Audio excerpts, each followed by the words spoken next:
கானிவாடி பேரூராட்சியில் குழந்தை தொழிலாளர் ஒழிப்பு உறுதிமொழி பேரூராட்சி தலைவர் தலைமையில் நடைபெற்றது. திண்டுக்கல் மாவட்டம் ரெட்டியாசத்திரம் ஒன்றியம் கன்னிவாடி பேரூராட்சி அலுவலகத்தில் புதன்கிழமை மாலை 4 மணி அளவில் குழந்தை தொழிலாளர் ஒழிப்பு உறுதிமொழி நடைபெற்றது. நிகழ்ச்சிக்கு பேரூராட்சி மன்ற தலைவர் தனலட்சுமி சண்முகம் தலைமை தாங்கினார். பேரூராட்சி செயல் அலுவலர் ஜெயமாலு முன்னிலை வைத்தார். கன்னிவாடி வட்டார சுகாதார ஆய்வாளர் கோபாலகிருஷ்ணன் வரவேற்றார்.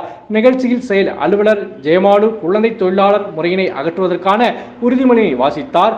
அப்போது உறுதிமொழி எடுத்தவர்கள், இந்திய அரசியலமைப்பு விதிகளின்படி கல்வி பெறுவது குழந்தைகளின் அடிப்படை உரிமை என்பதால் 16 வயதுக்குட்பட்ட குழந்தைகளை ஒருபோதும் எவ்வித பணியிலும் ஈடுபடுத்த மாட்டேன் என்றும், அவர்களது பள்ளிக்கு செல்வதை ஊக்குவிப்போம் என்றும், குழந்தை தொழிலாளர் முறையினை முற்றிலுமாக அகற்றி சமுதாயத்தில் விழிப்புணர்வு ஏற்படுத்துவேன் என்றும், தமிழ்நாட்டில் குழந்தை தொழிலாளர் அற்ற மாநிலமாக மாற்றுவதற்கு என்னால் இயன்றதை பாடுபடுவேன் என உறுதிமொழி எடுத்துக் கொண்டனர்.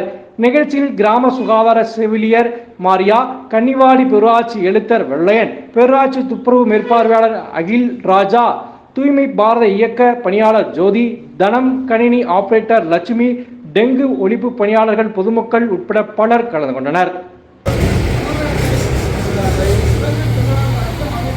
குழந்தை தொழிலாளர்கள் அற்ற மாநிலமாக மாற்றுவதற்கு என்னால் இயன்றவரை பாடுபடுவேன் எனவும் உளமாற உறுதி கொள்கிறேன்.